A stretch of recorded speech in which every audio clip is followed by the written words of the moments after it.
Longhorn Nation, Sooner fans, welcome to episode 115 of the Bevo Podcast, the only podcast exclusively dedicated to covering the greatest rivalry in college football, the University of Oklahoma and the University of Texas. I'm here with my man, Kevin Miller. I am John Whitson. Kevin, Memorial Day has come and gone. The unofficial start to summer. The other unofficial start to summer is the Women's College World Series being held in Oklahoma City. Texas is the number 1 seed, Oklahoma the number 2 seed, and yet your coach, Mike White, might be the whiniest little baby I've ever freaking heard in my life. Can he not get the hell over the fact that the event occurs in Oklahoma City? Does he forget history? The fact that for years and years and years, UCLA and Arizona State and Stanford and all these other teams were winning it in Oklahoma City, that Florida State has won it in Oklahoma City, that Alabama has beat Oklahoma in Oklahoma City, that if he would just stop being a little, that maybe he could coach his team and maybe have a chance of beating them. But with an attitude like that, he's got no chance, Kevin. He might have the number 1 seed. He might have the best player in college softball. But with an attitude like that, it's the weakest thing in sports right now. It's not even close. I don't even understand how you can wear a Longhorn shirt right now with the fact that this guy is your coach for softball. It's ridiculous, dude. And you even know it's ridiculous. I see you smiling, and I think you agree with me. I think you know it's weak, and you agree with me. It's weak. Nah, man, it's got you triggered, so clearly it's good. Dude, he's gotta do something to try to get in y'all's head at least a little bit. I don't think he's gonna get in the player's head. I think I think he's getting in my head. Sure. I'm a weak-minded individual. Anything could get in my head. Stuff lives rent-free in my head all the time. Like, that is absolutely the case. But in this case, come on, dude. It's in Oklahoma City. What are we talking about? I'm curious as to what he wants. Where would he have it at? I think he wants to play it in Austin. Well, it wouldn't be in Austin. Yeah, because Oklahoma City has invested all the money and shows all the support, and it's done nothing but grow the game year after year after year to now it is a must-see event, not just in person in Oklahoma City, but on national television on ESPN. People love the College World Series. Oklahoma City has put the money, the time, and the effort in, and have they been blessed with probably the greatest softball team in the history of the game over a period of time, a dynasty, if you will. Okay, maybe they have, but that's not Oklahoma City's fault. Okay, if anything, it just speaks to the level of investment they've made. And Mike White needs to shut it. That's all I'm saying. Quit hating on Mike White, man. You don't need an adversary. We need an adversary. So it's good. I'm glad you're mad. Did you see when he was playing A&M? Did you see this? Have you watched any softball? Yeah, I did watch a lot of that series over the past weekend. Did you see when he's coaching third base and the player runs around and he points at the third base and she stops there and then he starts yelling at her for not taking home?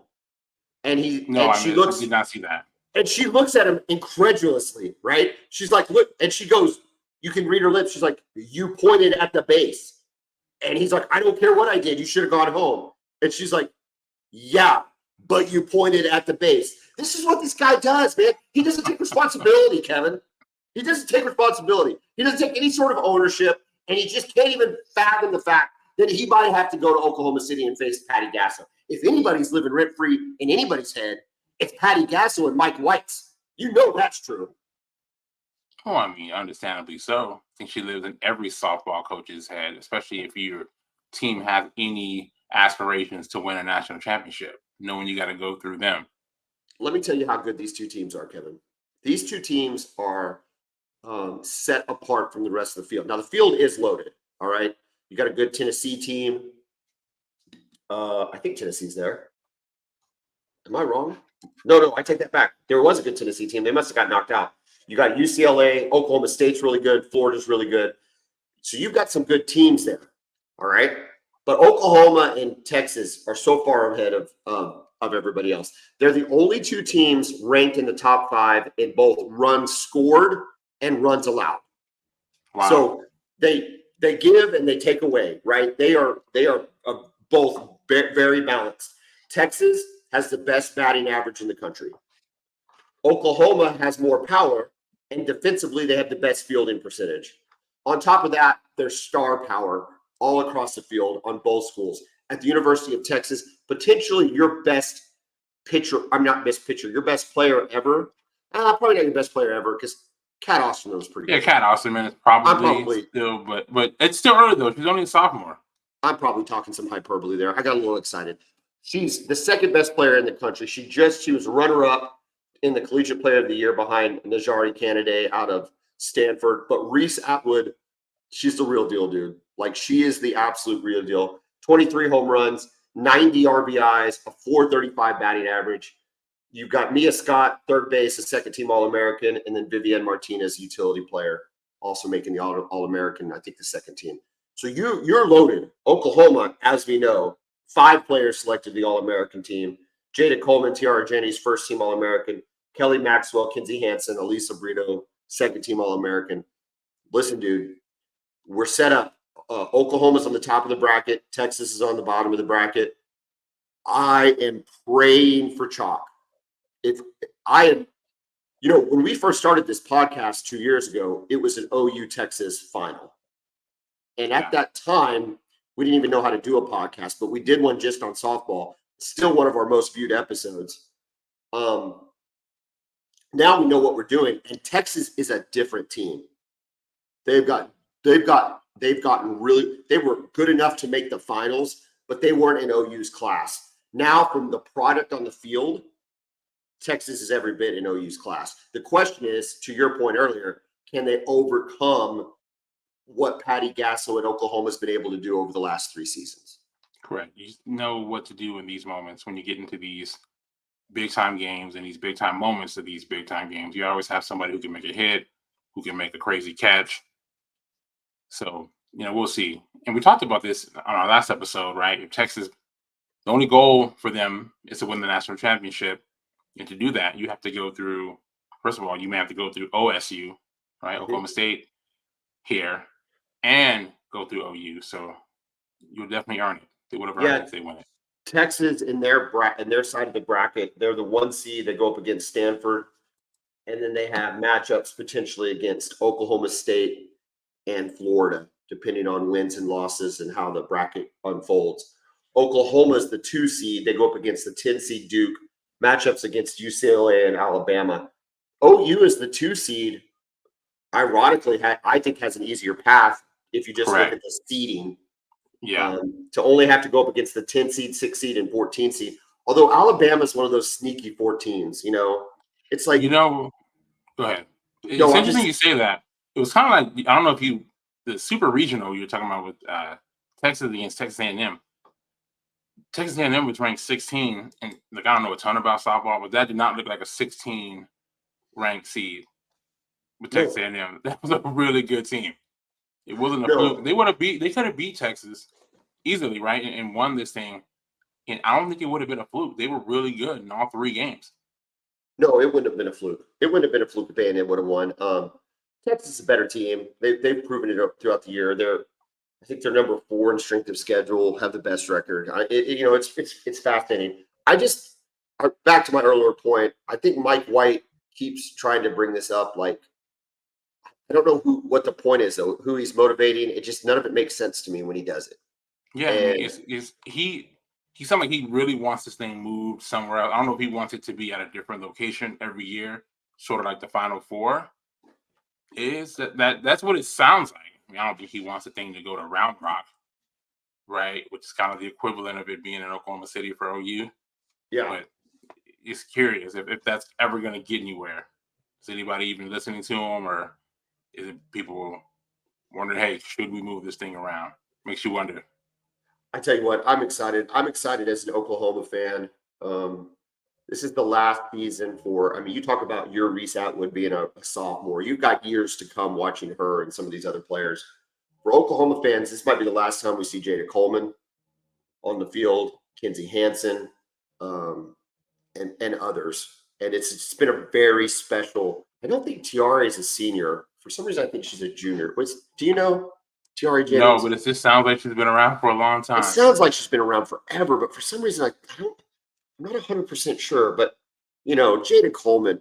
Did you see that catch she made over the weekend? Yeah, robbing the home run. I mean, my God, how many times is she going to do that, dude? How many Yeah, times is she going to do that? And you know what's I put it out on Twitter and was watching with my girls, and that's the thing. You get to when you're doing softball, and your daughters get engaged in watching the sports with you, and they're watching it for sports sake. Like, tell me, Dad, what are we watching? What's going on? And I just turned to them and I said, look at the way Jada Coleman plays the sport, and I've never seen an athlete play with such joy. You know what? She is happy to be playing softball. yeah. And good or bad, whatever happens to her in a game, she would rather be there playing that game than anywhere else in the world, doing anything else in the world. And I don't know that you can say that about a lot of athletes. I just don't know that the joy is the joy is always there, whether they feel so much pressure or what. But it's just, and so I put it out on Twitter. I put out who had more joy playing the game, Baker Mayfield or Jada Coleman. Had something like 250 votes. You want to guess who Sooner Nation picked by a score of 55 to 45%? I would actually say her, probably. It should have been her. They went with Baker, which I was surprised by.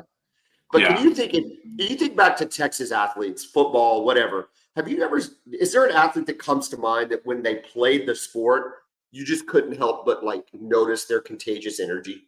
I think TJ Ford was kind of like that. He always appeared to be having a great time. Yeah, he had a great time playing Oklahoma. When he ruined your senior night for Hollis Price. Yeah, he had a wonderful time when he played Oklahoma. Yeah, if I got to play my arch rival that well every time I played him, I'd be a heck of a happy man too. Anyway, go ahead. That's a good one. You want to talk about understanding the assignment.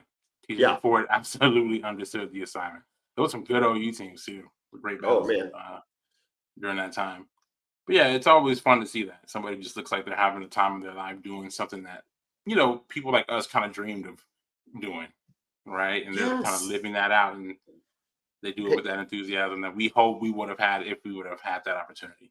And soaking in every minute of it, not leaving any, whatever happens. And I'm not saying this to hedge, because I actually think Oklahoma's going to be fine. I think that I think they're going to be just fine. They've been there before. They're the team with the experience. They're the team with the playmakers. Their bats have started to come alive. So I'm just saying that with whatever happens, you can look at a player like Jada Coleman, Kinsey Hansen, and say these girls have done everything. They left nothing was left on the field. They put it all out there, and it's just it's exciting to watch. It's a lot of fun, and I can't wait. I can't wait till the softball. What are your thoughts on Texas? You think y'all got a chance? Do you think you can slay the Giant? If there's any year they can, it's this year. I think everything is set up. Look, it's going to take everything they have and probably a little bit of luck, right? But if there's any year that it can happen, it's this year. Here's the thing, and by the way, if this happens, if we end up getting a OU and Texas final, I think we should do our best to go check it out. Listen, I went to the Florida State final in 2021. Yeah. We had lost the first game. Okay. And then we won the second game because it's the best 2 out of 3. We won the second game, and I was so excited with that win. I caught the wave of enthusiasm, and I got online and bought tickets that night for game 3. Okay. And I was so excited. I was stoked. I did not realize, however, that because of television, they had moved the game from a 7 p.m. first pitch to a 1 p.m. first pitch. Kevin, we were in the outfield, and it was the hottest. I mean, it was so hot. And it shouldn't be that hot because it was only 90, but it was the sun and the humidity and the bleachers. And my wife had a freaking sunstroke or heat stroke almost. My daughters are one of them's all loopy, and I don't know if she's ever even fully recovered. It was insane how miserable it was. I did see a national championship, and part of me thinks it was all worth it, but the long-term effects of sun dehydration and sun poisoning might speak to another thing. But it was pretty fun. It was a lot of fun. going to games, man, it's definitely requires an effort. That's for sure, especially in this part of the country, man. You got some crazy climates that you deal with. Well, I think about Texas games in September. Like how y'all don't all have night games just blows my mind. I don't Oh, know trust me, how. if it was up to us, they'd all be at night. But no, we get the 11 o'clock and the 2:30, 3 o'clock last year for the first game I against mean, Rice. and you add the turf on and stuff. That is Yeah, crazy, dude. yeah, they have those thermometers down there, and constantly the field temperatures are 110, 120, and the players are out there in pads and a helmet. Yeah, it's nuts. I don't even know how y'all do it. All right. Speaking of college football, the SEC had their summer meetings. They might still be having them as this podcast is going on, but the gist of things have already occurred in Destin, Florida. New coaches to the SEC. You can include Venables and Sark for the sake that they're new to the SEC. Also including that, Kalen DeBoer, Jeff Levy, Mike Elko. When you look at those five, and you think about what they're entering into. Who do you think has the best opportunity? Who's best positioned to have long-term success in the SEC and be with their school 5 years from now? Well, I'd say Sark. I'm not trying to be biased, but I feel like what he's building there, it seems to be just kind of getting rolling. So I'd have to say him. Um, we just don't know about Elko yet. I think he can be a good head coach. We're just not sure. Same thing with Jeff Levy. And I really like DeBoer as a coach. I like him a lot. I think he's great. But you just never know how it's going to work with all of those pressures that he has at Alabama. It's just a different beast. Even, we talk about Texas and they having outside influences a lot of the times. I think right now Texas is in a spot where those outside influences are a bit minimal. But with Alabama, I don't know, man. I That heard one seems the most unsteady. an Alabama beat reporter was on the ref with Chris Plank, and he made the comment that um, what hurt Alabama last year. Now, keep in mind, this is the level of expectation that Alabama fan has, right? What hurt them when they were a play away from going to the final college football playoff um, is that they had lackluster assistant coaches, that Saban had not surrounded himself, or maybe had just gone through as many good assistant coaches as possible. Do you think it's true that Kalen DeBoer is bringing a better staff than Nick Saban had last year? Well, I mean, I think we were both really surprised about the Tommy Reese hire for offensive coordinator, just given what his offenses look like at Notre Dame when he was there. Terrible. They were terrible.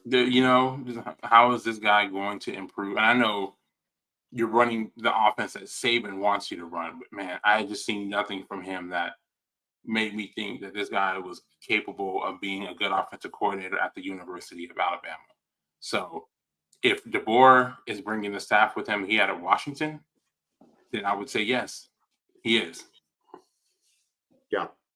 Yeah, I think that's a pretty interesting take, because Saban was in the minds of most college football fans, infallible. Didn't make bad decisions. Always ran a program the way it could be run. But man, when you really think about it, think about the assistants that he just churned through, and not because they were not good, because they were so good. Kirby Smart, Yeah. Sark, uh, uh, you know, what's the guy's name? Who's the guy who was at Florida? He was there, wasn't he? Oh, Who? Dan. Nah, Mullen is an Urban Meyer guy. Oh, Dan Mullen's an Urban Meyer guy. Yeah.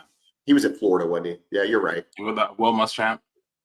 I mean, he wasn't there at Alabama, but he's definitely a saving guy. But yeah, Yeah. just an incredible amount. Jim McElwain, also there. But yeah, so many guys who have gone on to be either coordinators or head coaches throughout college football. It seems like every year he's replacing at least 5 coaches on the staff. Yeah, so who got promoted. that had to be tough. So it's going to be interesting to see what DeBoer can do. I guess they played Georgia like in week 4 or week 5. I mean, that's going to be the big test for I think Alabama. Um, Other things that were talked about was the 3 new rule changes. We haven't talked a lot about these, I don't think. The first one being you're allowed now helmet communication to a player on the field. Huge. What do you think? Yeah, tell us about that. What do you think that's going to do? Is that geared more for the offense? Or is that going to? Are we going to expect to see bigger offensive numbers as a result of something like this? I mean, what impact does that have, both at Texas and across the SEC? Well, I think first and foremost, I mean, it's kind of crazy. We see those big cards, and I hate the cards. you having the turn. The cards are really more for the personnel groupings, but again, we talk about this: the signals, the sign, coaches stealing signals, and that's they steal them because they can watch. Now there's no need for signals because the coach can, just talk directly into the quarterback's ear. Up until I'm not sure how it's going to be. You usually get right, a few minutes left in the play clock, a few seconds left in the play clock. I think it said 15 seconds. I think it said up to 15 seconds. But still, that's a good amount of time there to have the communication. And the same thing happens in the NFL. I'm just curious if there's going to be any gamesmanship of teams saying, "Oh, our comms are down." Oh, so now both teams have to surrender their comms. What now? We have to go back to game signal. Do they get helmet? Do they get helmet communication on the defensive side of the ball too? Does the middle linebacker get it as well? I imagine there will be one player on each side of the ball that will. So usually it's a middle linebacker. This depends on the team. It could be a safety, depending on, generally it's a middle linebacker in the NFL who has that. I don't know if it's huge or not. It seems to me though, for like a Quinn Ewers, it's just a nice little bonus. He's probably got a good rapport with Sark already.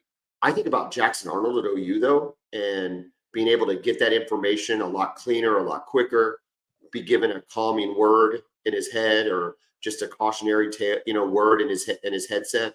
To me, I think it's a really big deal for a young quarterback like Jackson Arnold. I just really see this, being able to give him just that little bit more reassurance as he enters into the SEC. Correct. And again, if we're doing this at the highest level of football in the NFL, and it's been fine, there's no reason why college football shouldn't adopt it. I think it's great. Now, here's the other one, which I thought kind of, I don't know, like I was surprised to hear this rule, but I guess tablets will be allowed on the sidelines and to be used in halftime. When I read that, I thought to myself, were tablets not being used?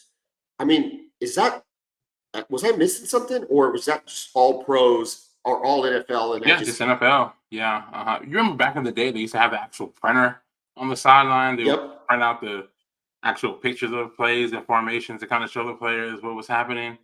Yeah. And now, they've got the tablets. I think they can probably watch replays and things right there and see. So that's amazing. I think it's great. I think it's great. It's going to make the quality of the game go up. So, I'm excited for all of it. And then the last thing is the 2-minute warning. They're instituting a 2-minute warning to be more like the NFL at the end of the first and second half. The first thing I thought when I saw this was unnecessary because the ball stops not out of bounds. The clock stops way more than it does getting it stops when you get a first down, which is contrary to the NFL. At least in the last 2 minutes. So why do you think this? Just another opportunity to throw in commercials, or that? I don't know. I was a little confused about that one because again, like you said, ball stops when it goes out of play when it's under 2 minutes. They did change the rule a couple years ago to when if you go out of bounds, the clock stops, but then it starts back up at the ready for play deal, unless it gets 2 minutes or less, and then it stops when you go out of bounds. Yeah. So I'm not sure what the purpose of the 2-minute warning is. It seemed odd to me. It seemed like an odd rule change. The helmet one made sense. The other one, honestly, I thought was already happening. So it was like, okay, that's great. But this one, it's like, are we trying? What are we trying? I don't know what we're trying to accomplish. Correct. Other things that were talked about and maybe talked about or maybe not, but big college football news that will impact Oklahoma and Texas is the latest judicial ruling, House versus NCAA. Basically, the judiciary established got the NCAA to settle and established a $2.8 billion fund to settle with former athletes since 2016. And in addition, with current member groups, and these would all be Power 4 schools, I guess, in whatever the Pac-12 is, that they're going to establish a revenue sharing system allowing a school to spend around $21 million annually. I still don't know if people understand the complete ramifications of it, almost similar to NIL. When I first read this, what it reads to me is there is now a $21 million salary cap for schools to spend on athletes, not sports specific. Is that what you understand? That's what I get from it. I would need someone who has more of a legal background, who has read through this to tell me otherwise, but that's what I take from it. Okay. So that's what I took from it too. And everything I read, and I tried to parse it. Now, but here's the questions I have, and I don't know if anybody knows the answers to it. Okay. But so question number one, as it relates to, let's just talk about football. Let's just leave it at football. Oklahoma, Texas football. It's a football podcast. Let's leave it at football. We start throwing the other sports in there, it might even get more confusing. But let's leave it at football. $21 million. Okay. So that to me seems like, okay, now you've got kind of a yearly budget that you're working with to pay players out. You're probably slotting different positions for different money. You probably have a general manager that's working things around. It seems in my mind that levels the playing field. However, what happens to the collectives? Do the collectives roll into the school and you're raising money for the school to be able to pay? That's number one.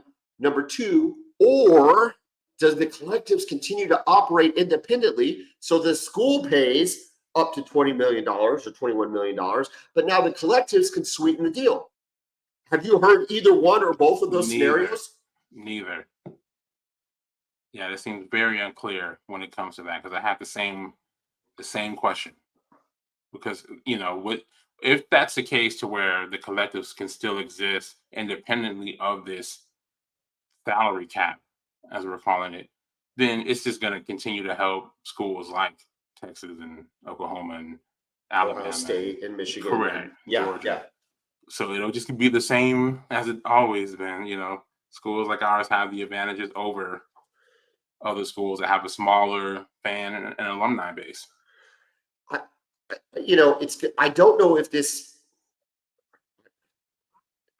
I don't know. It just doesn't seem like it's cleared anything up. In fact, it seems like it's added an additional layer of administration and an additional layer of compliance. And so now you've got the NCAA. Are they the ones that are going to regulate the salary cap? And is there a punishment if you go over the salary cap? Is this not a cap at all, but this is just a guideline number? And can the judiciary really set this up, or is this sanctioned by the SEC? But there's just so many factors I don't think anybody's comprehending yet. Now, here's another question, okay? University of Texas, University of Oklahoma are both state-run institutions, okay? So they have to disclose employee salaries. So up to this point, NIL contracts with players have been pure speculation on our end. We've heard different things. The most latest was the Dominic Williams, where we heard, in parentheses, that it was $1.2 million. Like that was the number. And that's what everybody roundly just kind of agrees that that's the number, but we don't really know. We have no confirmation. Nobody's ever shown us a piece of paper that says this is how much he got paid. Are we going to have visibility to that then, just like we would any state employee? Right. Yeah. So, and that brings up another question. Are they going to be considered employees? And if so, are they going to create a players union then, which changes everything as well? Well, are they going to create a players union? And then, I don't know. I see something like this. First of all, we already thought NIL was a little out of control. Do we think players should be paid? Yes, that is a definitive yes. The Bevo Podcast believes they should be paid. but just some guardrails need to be put up. I think a little more than you do, but yes, some guardrails. No, they do.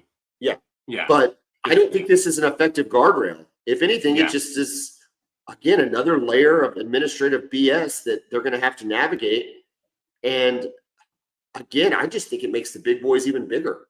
I mean, I think it further elevates Oklahoma, Texas, Ohio State, Michigan, Alabama, Georgia, because we have the resources the others don't. And, and then here's the other thing. So now let's bring the other sports into play. If this $21 million is a cap for all sports, well, now a school really has to decide, are they a football school or basketball school? Correct. Yeah, what are you prioritizing? And then are we going to see the end? Is this going to be the end of other sports, the non-revenue producing sports that still take a lot of investing, like baseball? Do they take a ton of invest? All of them do.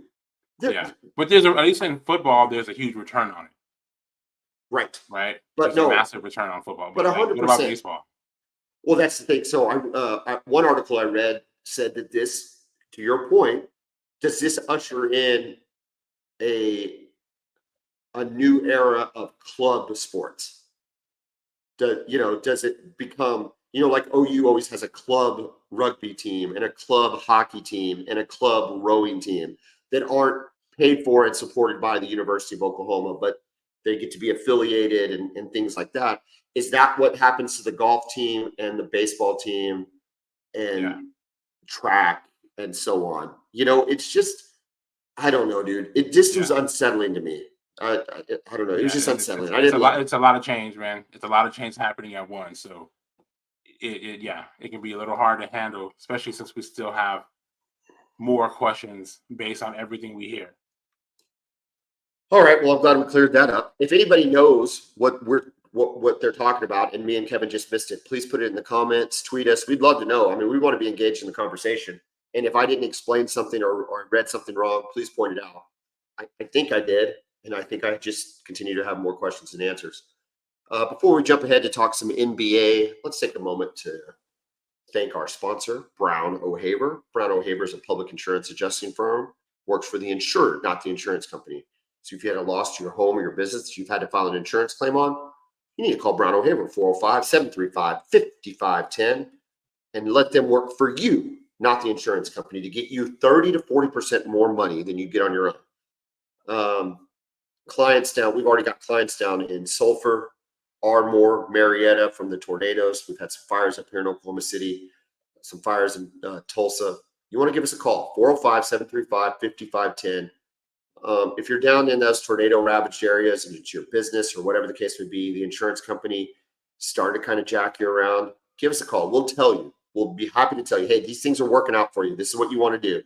Or we'll say, hey, man, you need to take, or woman, you need to take some time and think about maybe hiring us or hiring somebody because you're kind of getting jerked around by the insurance company.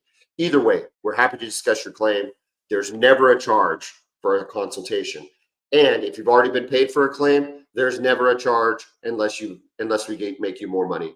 It's a no risk proposition. Give Brown O'Haver a call,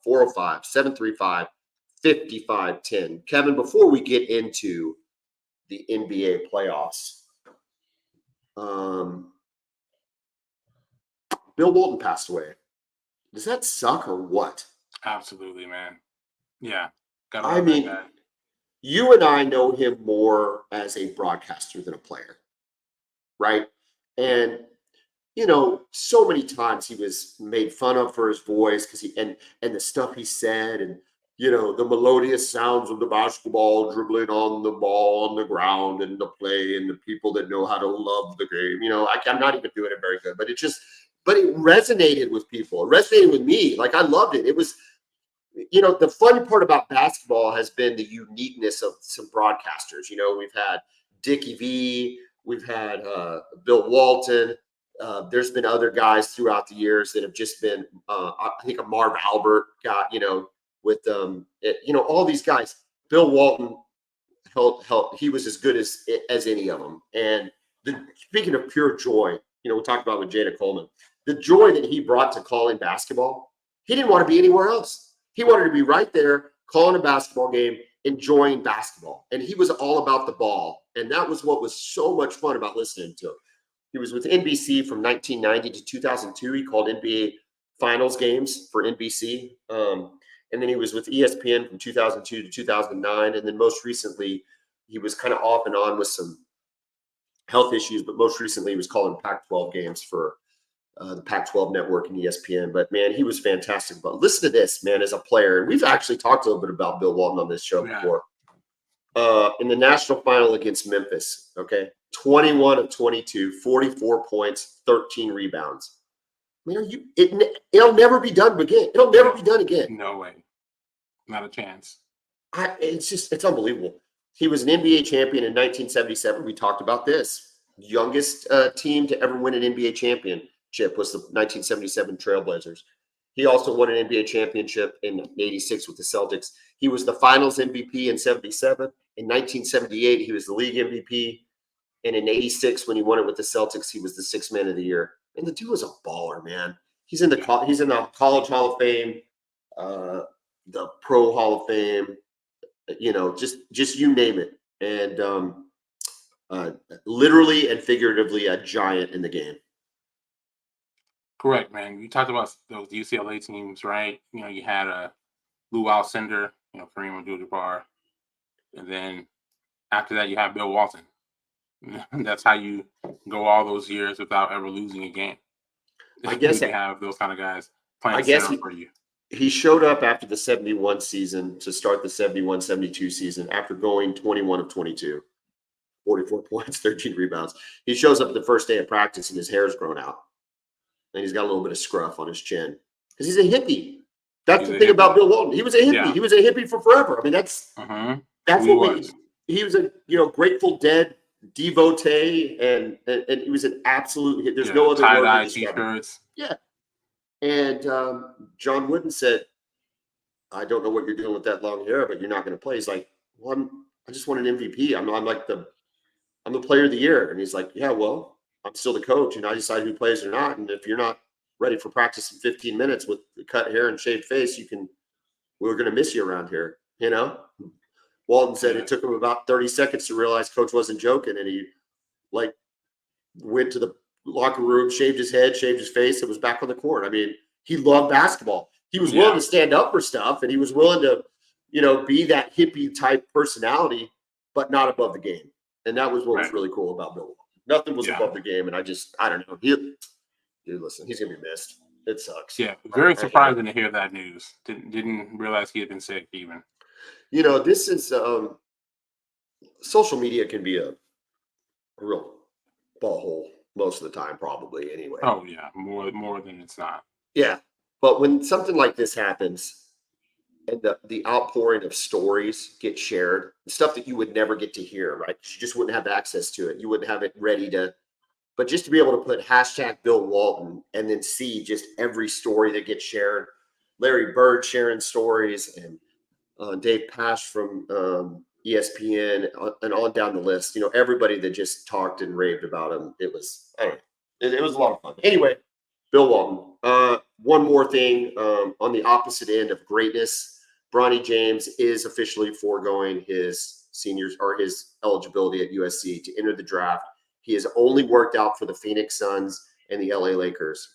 Is he out of his mind, Kevin? I don't think so. I'm seeing crazier things. How is that possible? I asked you if he was out of his mind. Not if you've seen crazier things. We've all seen crazier things, Kevin. Is he out of his damn mind that he thinks he can play in the NBA? No. He's going to. I think he's going to get drafted. What are we doing? Listen, man. I'll tell you who's not drafting him. Sam Preston. How about that? And I don't think our San Antonio Spurs are drafting him either. They're not that stupid. I don't think so. But we'll see, if there's a team who thinks by drafting him, they can get LeBron for a couple of years. Could be a smart move. The Celtics swept the Indianapolis Pacers or the Indiana Pacers. That wasn't even really a matchup. It was it really sucked because the Knicks Pacers was so good. Like it was such a good, enthralling series. And then you just get a complete dud of a series unless you're a Celtics fan. Well, it's interesting, right? Because that game 1, Indiana should have won. They could have won game 3 and 4. Yep. That's the crazy thing, right? In game 2, Boston kind of controlled that one, but It's not like Indiana didn't show up. They just weren't good in those closing moments of those games, and they screwed it up themselves. That's the wild part about it. I just wish you just kind of wish you'd get to game 6, like just give me something. Give me a little bit of, I don't know. And then you look at the other series. Okay, look. 2 episodes ago or whatever, we talked about this. And in the previous episode, I talked about how bad of a prognosticator I was on the NBA playoffs. Okay, so when it got to the final 8 teams, okay, which was like on the Western side was Denver, T-Wolves, Thunder, Mavs. At least on the Western side, I would have had Mavs squarely in the 4th position. I did not envision a scenario. I didn't envision a scenario where they were going to beat the Thunder, first of all. And then even if they would have beat the Thunder, I'm thinking there's no way they beat Denver, who I thought was going to beat the T-Wolves, which didn't happen. And then even if somehow the T-Wolves beat the Nuggets, which did happen, there's no way they're going to beat the Nuggets. They're more dynamic. They're better defensively. They're longer. Rudy Gobert, Karl Anthony Towns, Anthony Edwards, and the list goes on and on and on. Are you seeing anything? I know Timberwolves got a win last night. Are you seeing anything that says this goes 6 games? No. I mean, is that crazy? Am I crazy or is that crazy? Both. Well, that's probably true. Yeah, absolutely both. Yeah, it's been crazy, man, right? I think we maybe it discredited the impact of having Luka and Kyrie. But to be fair to the rest of us, we haven't seen this version of Kyrie for a few years, really for several years, right? He's doing all this weird stuff off and on the court, right? So, yeah, I personally thought that Kyrie was past being able to play like this. But he seems like he's in a great place in his life. He's in a great place mentally.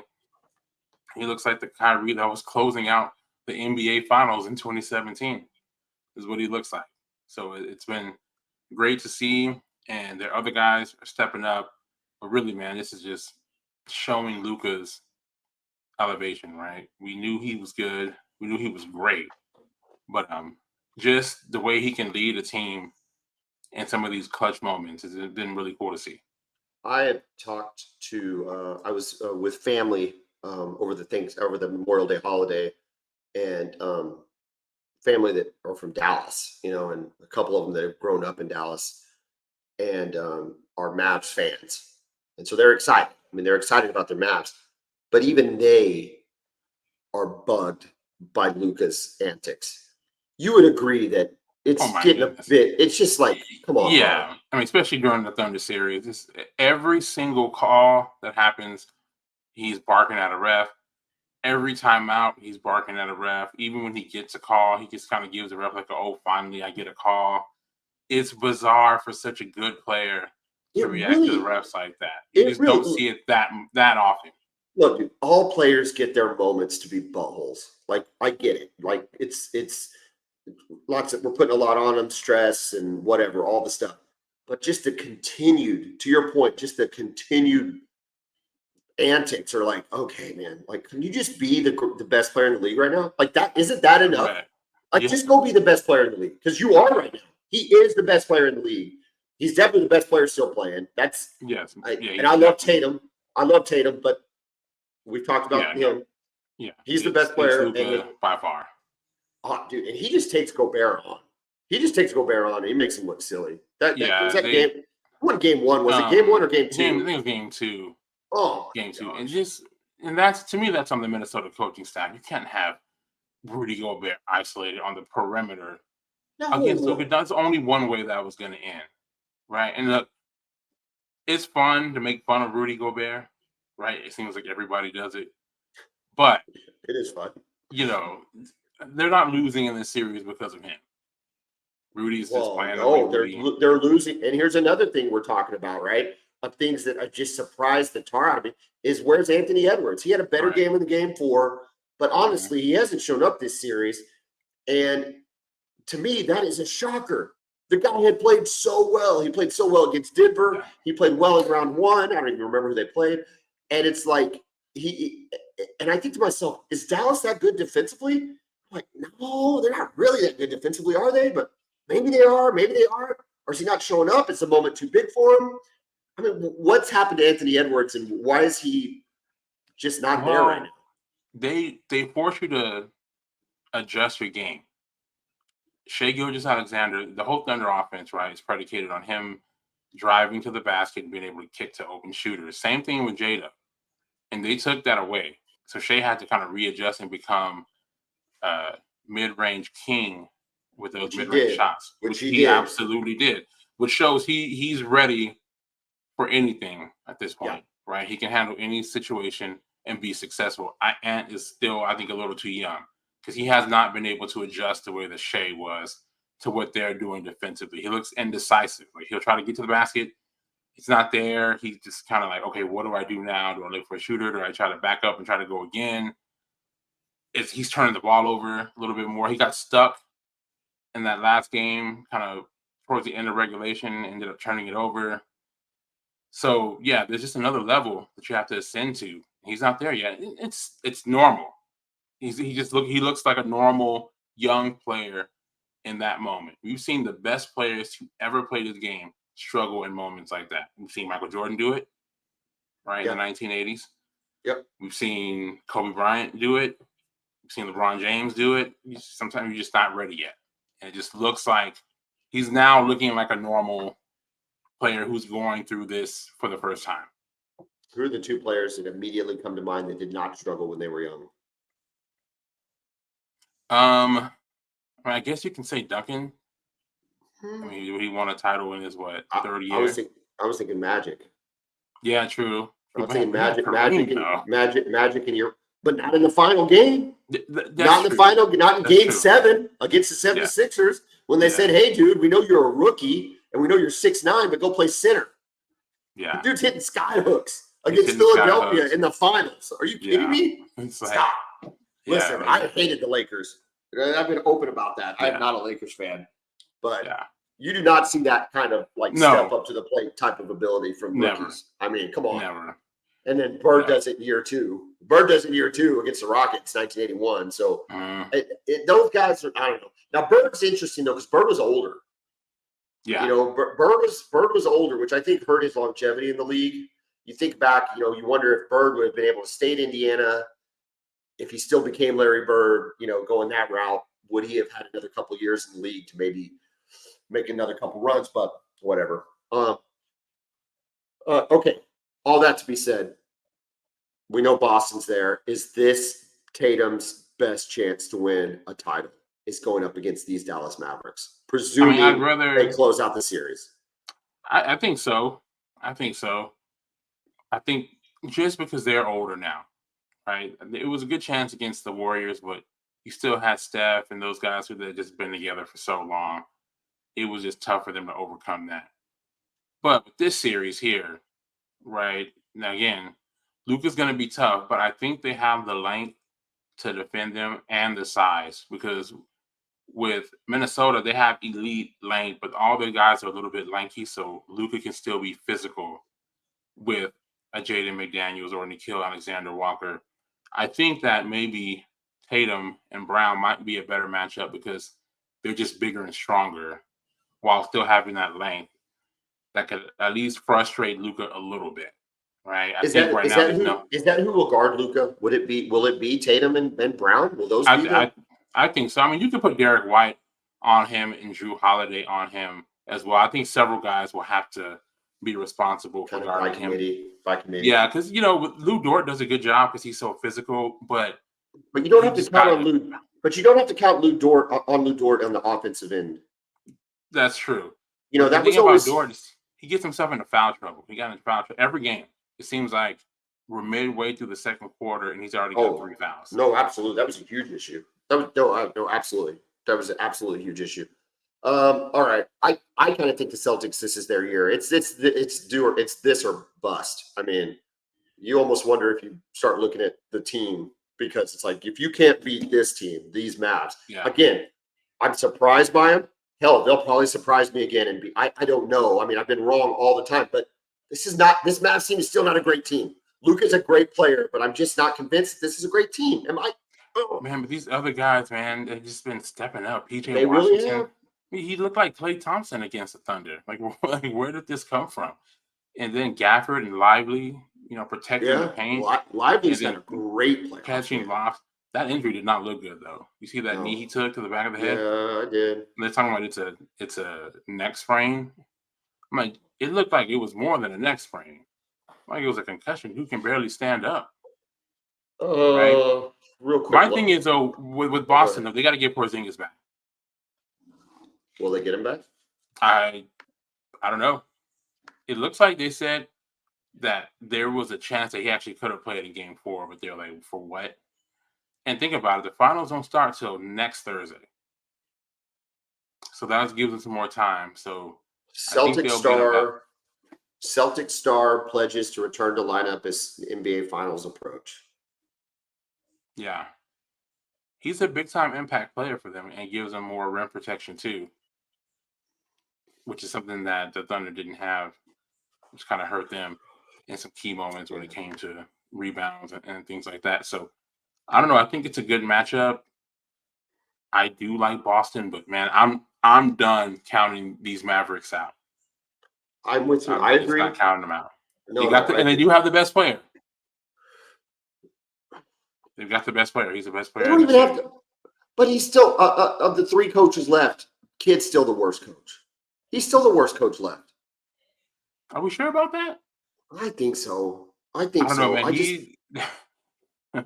He's been coaching really good in these playoffs, man. I know. Again, I think his lineups and his rotation, it's all working. And it's like, how many flukes can you have? You might be right. I mean,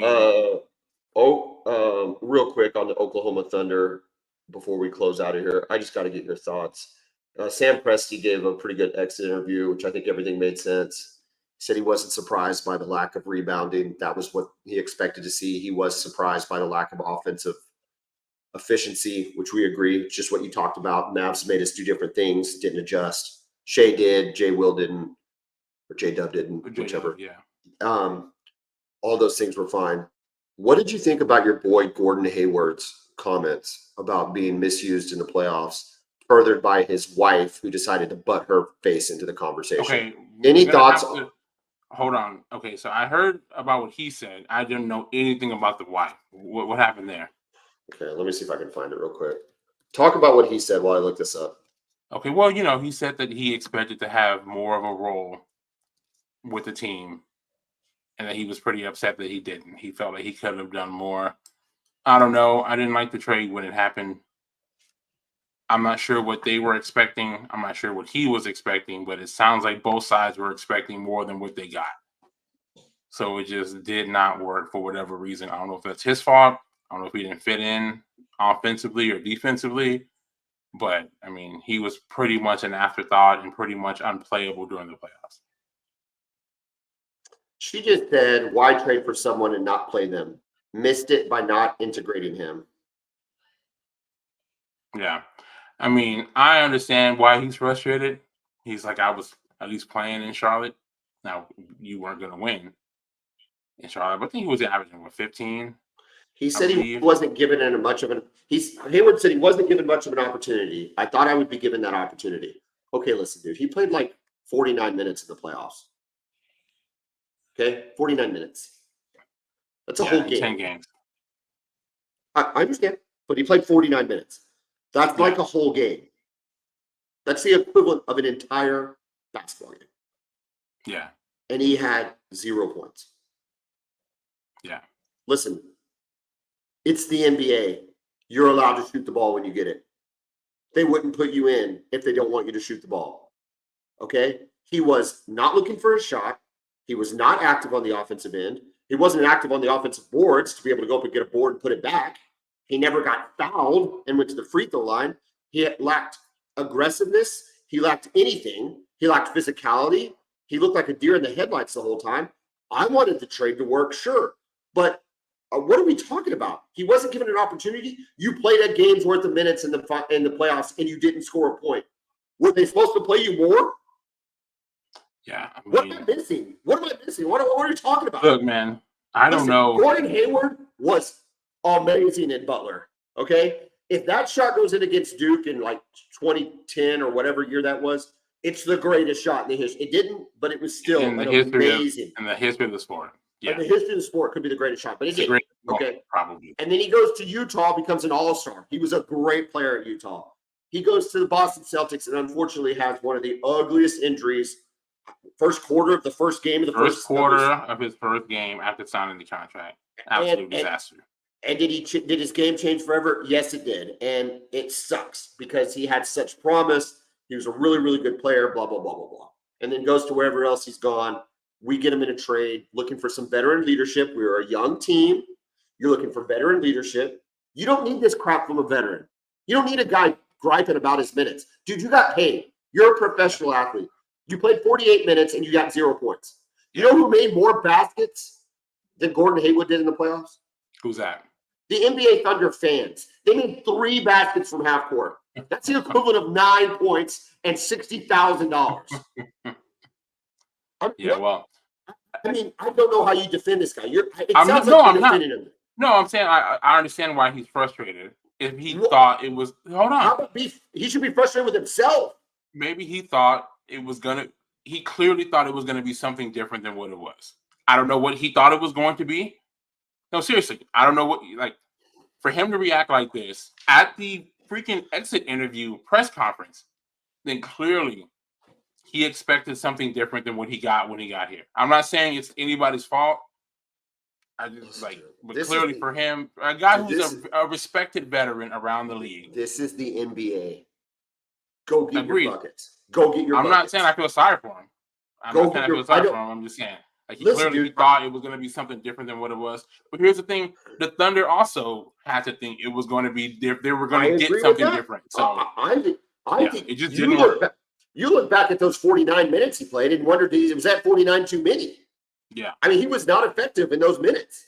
I mean, think about it. If you're playing 4 minutes a game, man, I mean, I don't care, dude. I don't care. Yeah. I'm not saying no. I'm not. That tells you what they think of you if you're playing 4 minutes. Exactly. That's exactly right. You're 100% right. Yeah. There we go. All right. So we agree. Gordon Hayward, stop. Just grow up. It's the NBA. You're a big boy. Loved you at Butler. Listen, Kevin and I, we realized baseball is going on. We had some comments on the last one. Why didn't you bring up baseball? Listen, we didn't bring up baseball because Kevin and I, well, I'll speak for myself and then Kevin can chime in. I am a casual baseball fan in the strongest sense of the word casual. This does not make me a bad Oklahoma Sooner. I can only engage in so much. Norman is hosting the baseball regional, though. They're the number 9 seed. They're playing ORU, UConn, and Duke.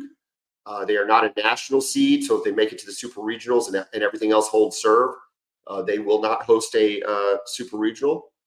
But they're still really well positioned. They lost to Oklahoma State in the Big 12 championship game. I did watch that game, and it sucked. Couldn't stand it. Texas is playing in the A&M regional in College Station. A&M, Grambling, the Longhorns, and Louisiana. We will know more about baseball if these teams advance to super regionals. I promise you that. Am I right, Kevin? Is that a good enough commitment?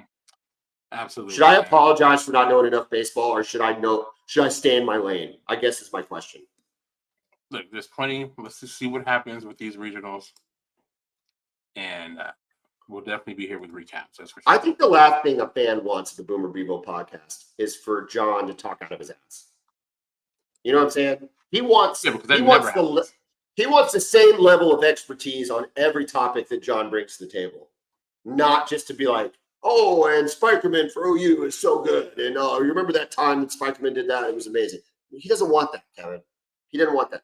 The fans want the real deal. And if I start talking baseball out of my, you know what, it's gonna be it's not gonna be pretty. Let's see what happens with these. We're gonna lose credibility. Is there anything better than y'all winning a regional in A&M? I don't think there would there? No, just like it was glorious to beat the Aggies in softball and get to the College World Series. That's why this SEC thing is just perfect.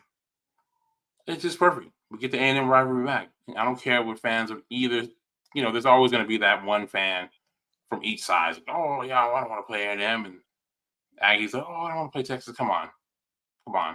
That football game this year is going to be one of the best atmospheres in all of college football for the entire season.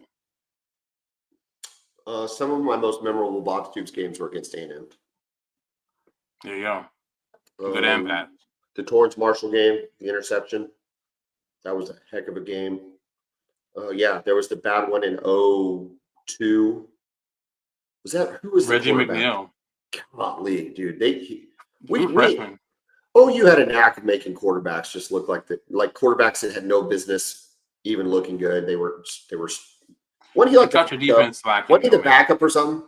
They had what was the kid's name? I think Dustin Long was a starting quarterback, and he comes in and just the threat of him having running ability, it just threw everything off. No, it was just miserable. But the next year was in Norman in 2003.